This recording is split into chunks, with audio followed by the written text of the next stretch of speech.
Kembali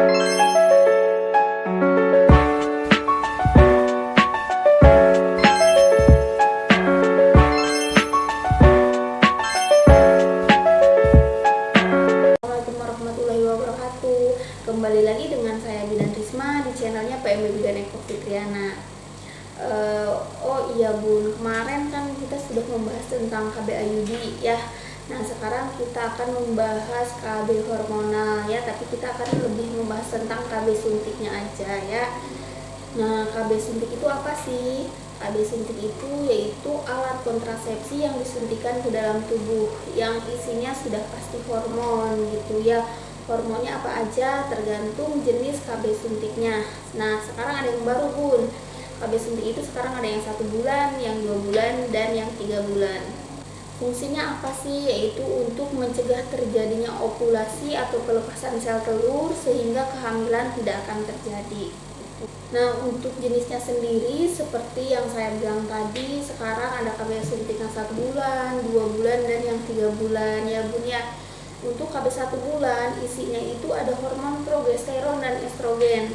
Sedangkan untuk KB suntik yang 3 bulan itu isinya hanya progesteron aja gitu. Nah tapi Bun, sama seperti KB IUD kemarin, KB suntik itu ada efek sampingnya ya.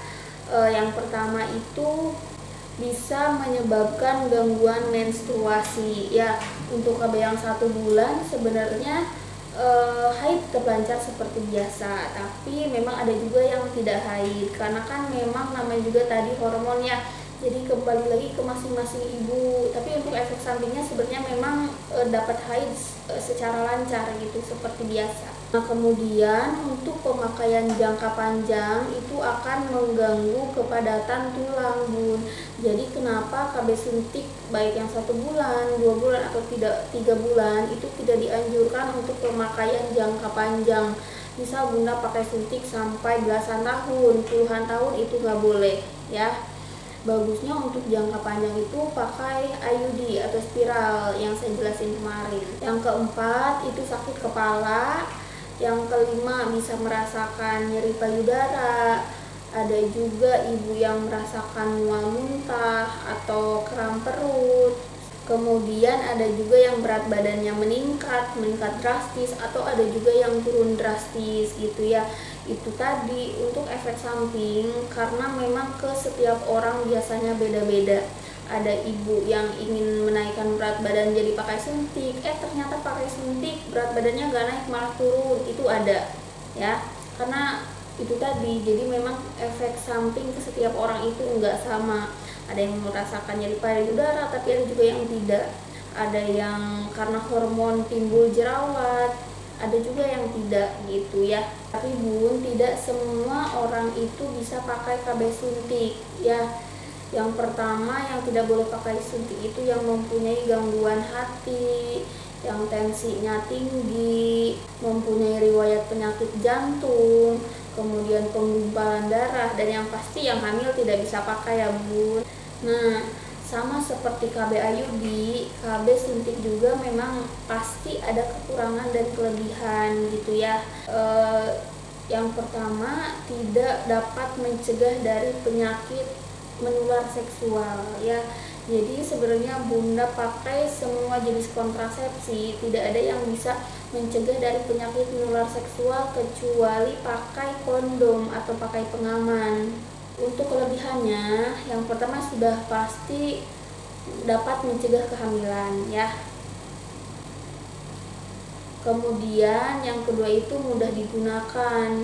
Nah untuk bunda-bunda yang biasanya pelupa, pengen minum pil gitu ya, tapi karena bundanya pelupa, diminumnya tidak tiap hari atau diminum tiap hari tapi tidak di jam yang sama, itu beresiko kebobolannya lebih tinggi gitu. Jadi untuk bunda-bunda yang sering pelupa, dianjurkan mending suntik aja, jangan pakai pil ya.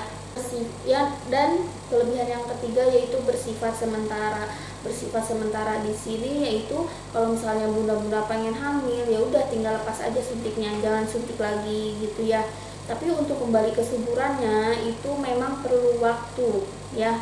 Untuk yang 1 bulan biasanya perlu waktu kurang lebih 3 bulan untuk kembali subur. Jadi setelah 3 bulan biasanya kesuburannya sudah kembali ya.